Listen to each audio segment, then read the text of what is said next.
باحث تاريخي شهير يؤكد كلامي عن الأنبياء والرسل. تحية من عند الله عليكم مباركة طيبة. كنت قد ذكرت في كتابي الحضارة الفرعونية في القرآن، وكذلك في حلقات القناة، بأن داود امتد عمره على فترة طويلة جدا، وقد استغرب الكثيرون كلامي هذا على الرغم من اعتمادي كعادتي على القرآن المجيد. منذ أيام وقعت في يدي سلسلة فيديوهات للباحث التاريخي فاضل الربيعي، وكان من ضمن ما قاله أن داود وفق الأدلة التاريخية ظهر ذكره في 900 قبل الميلاد وفي 33 قبل الميلاد. فلذلك كل مخلص كان يظهر في صورة داود، ولهذا يظهر مرة في 900 قبل الميلاد أو أكثر، ثم في مرحلة متأخرة 33. يعني هناك كان الشخص مخلص. وهذا يؤكد ما قلته عن العمر الطويل لداود، ولكن بما أن فاضل الربيعي غير مؤهل لتدبر القرآن المجيد ولتعجبه من أن يمتد عمر داود كل هذه المدة، فحاول تفسير ذلك بأن داود ليس اسما لشخص معين، وإنما هو صفة لأكثر من شخص، وأنها ترمز للوظيفة الدينية التي كان يشغلها هؤلاء الأشخاص. في مكان آخر قال أيضا أن يسوع يعني المشع بالنور، وأن هذا دليل على أنه مقام ديني وليس اسما لشخص. فتشعر أنت كمتابع له أنه كلما استعصى عليه تفسير شيء اعتبره منصبا دينيا، وانتهى الأمر. عموما لا يمكنني الحكم بصحة أو بخطأ أبحاث الأستاذ فاضل الربيعي في مجال التاريخ، لأن هذا يحتاج وقتا طويلا من الدراسة والسفر، وأنا لست باحثا تاريخيا. وكما ذكرت سابقا، فجهلي بعلوم معينة ثم تطابق أبحاثي القرآنية مع مشاهير في تلك العلوم إنما يثبت معجزة القرآن المجيد ودقته المذهلة.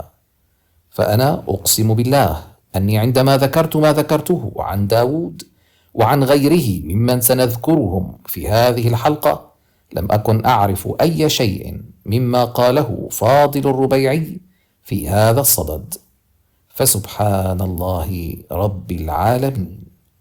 بما أن فاضل الربيعي ليس مختصا بالقرآن، فمن الطبيعي أن يفشل في تفسيره، عدا عن أني لا أعرف ما هي معتقداته الدينية الحالية. كل ما أعرفه هو أنه كان في الحزب الشيوعي العراقي في شبابه. أما بالنسبة لفكره الديني الحالي فله عبارات تثير الشكوك حول سلامة عقيدته، وذلك من مثل أن الإله تمثل في أيل، وذلك لفداء الذبيح. هكذا فهمت من ظاهر كلامه، والله أعلم. يعني لا يقول النص التوراتي أن الله أرسل لهم كبش ليفتديه، أرسل له أيل، وأيل لأنه هو إيل، أي أن الله تجسد في صورة إيل ليفتدي بنفسه إسحاق الذبيح.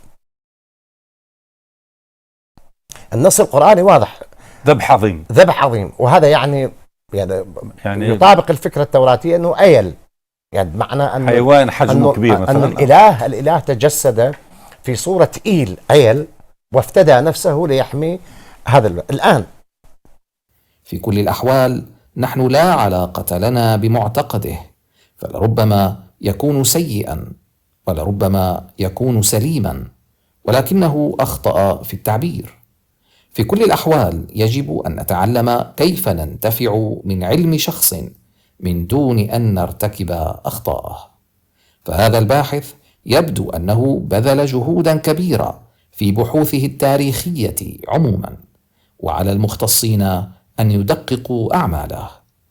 ليس فقط ما يتعلق بداود قد أكد ما قلته أنا عنه، وإنما أيضا ما قاله عن إسماعيل، فأنا نفيت أن يكون إسماعيل ولدا لإبراهيم من صلبه، وإنما إبراهيم قد رباه لا أكثر. وفاضل الربيعي قال بأنه وفق النص العبري فإن إسماعيل لا يرث، لكنه برر ذلك بأن إسماعيل هو ابن الجارية. تعطي التوراة التصور عن الصراع الذي تفجر بين إسماعيل وإسحاق، وتقول سارة لإبراهيم: اطرد هذه الجارية المصرية لأن ابنها لن يرث مع ابني. يعني ابن الجارية لا يرث. ابن الجارية لا يرث.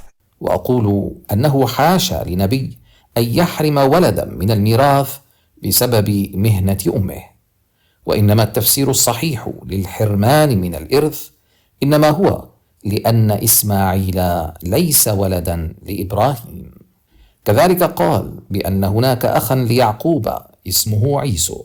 هذا الصراع محصورا بين إسماعيل وإسحاق سيتكرر مع أولاد إسحاق عندما يصبح أبا لولدين هما عيسو ويعقوب، يعقوب وعيسو. وأقول أنه ربما كان عيسو هذا هو إسرائيل، بما أن المشترك بينهما هو أن إسرائيل لم يذكر من هو والده في القرآن صراحة، وإنما بطريقة استنباطية. واحتمالية أن يكون إسرائيل أخا ليعقوب هو واحد من السيناريوهات المحتملة التي ذكرتها في كتاب الحضارة الفرعونية وفي الحلقة التي تحدثت فيها عن هذه النقطة. أبحاث الأستاذ فاضل الربيعي تستحق المتابعة، ويجب العمل على تمييز الصحيح من الخاطئ في هذه البحوث. تحت الفيديو تجدون روابط لما استشهدت به، والحمد لله رب العالمين.